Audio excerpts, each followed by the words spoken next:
In the late 18th century, on the lush but blood-soaked land of Saint-Domingue, a revolution was brewing.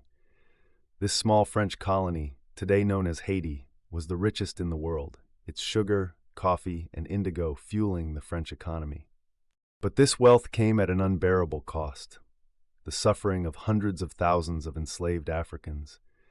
Forced to endure unimaginable brutality, they were stripped of their names, their families, their cultures. Yet they never lost their humanity, and in 1791, they decided they'd had enough. The Haitian Revolution wasn't just a revolt, it was a battle for freedom, dignity, and survival. It marked the beginning of a journey towards self-determination, where the enslaved would fight to reclaim their humanity and forge a new path. Sparked by the ideals of liberty and equality born from the French Revolution in 1789, enslaved people in Saint-Domingue heard whispers of these lofty promises. But they saw the hypocrisy too. How could France declare liberty as a universal right while maintaining a system of slavery on the other side of the Atlantic? The enslaved Africans knew they'd have to take freedom into their own hands. The rebellion began on a fateful August night in 1791.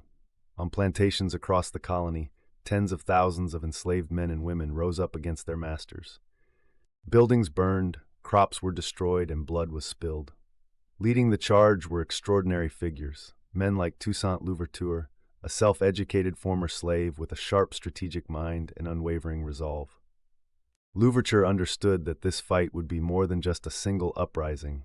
It would be a war.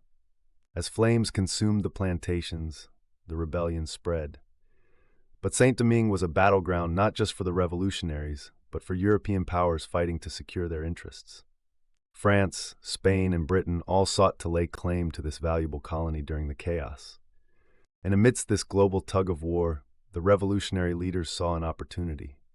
By skillfully shifting alliances, first with the Spanish, later with the French, Toussaint Louverture carved out victories on the battlefield and fortified his movement. In 1794, revolutionary France abolished slavery in its colonies, finally aligning with the principles it claimed to represent. It was a major victory for Louverture and his forces, but Louverture was not naive. He knew France's motivations were less about liberty and more about retaining control of Saint-Domingue.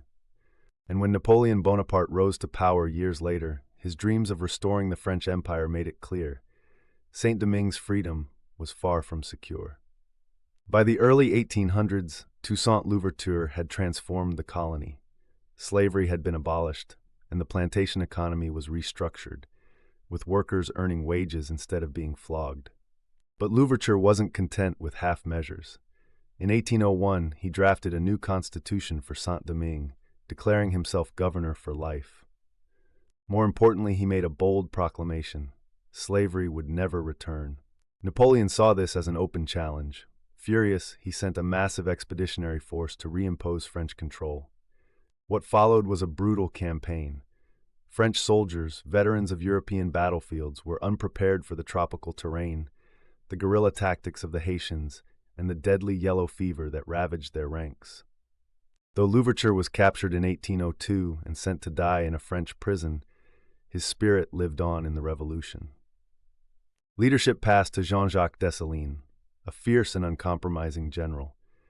Dessalines understood what was at stake. For years, the people of Saint-Domingue had bled for this revolution. There could be no compromise with France, no return to the chains of slavery. Under Dessalines, the revolution entered its final, most decisive phase. In November 1803, after more than a decade of bloodshed, the revolutionaries crushed the last French forces at the Battle of Vertières. It was a stunning victory. On January 1, 1804, Dessalines declared the colony's independence. From the ashes of Saint-Domingue, Haiti was born, the first independent black republic and the first nation in the world to permanently abolish slavery. The Haitian Revolution wasn't just a victory for Haiti, it was a seismic shift in world history. It was proof that enslaved people could rise up, defeat empires, and shape their own destiny. It sent shockwaves through the Americas and Europe, inspiring abolitionists and terrifying slaveholders.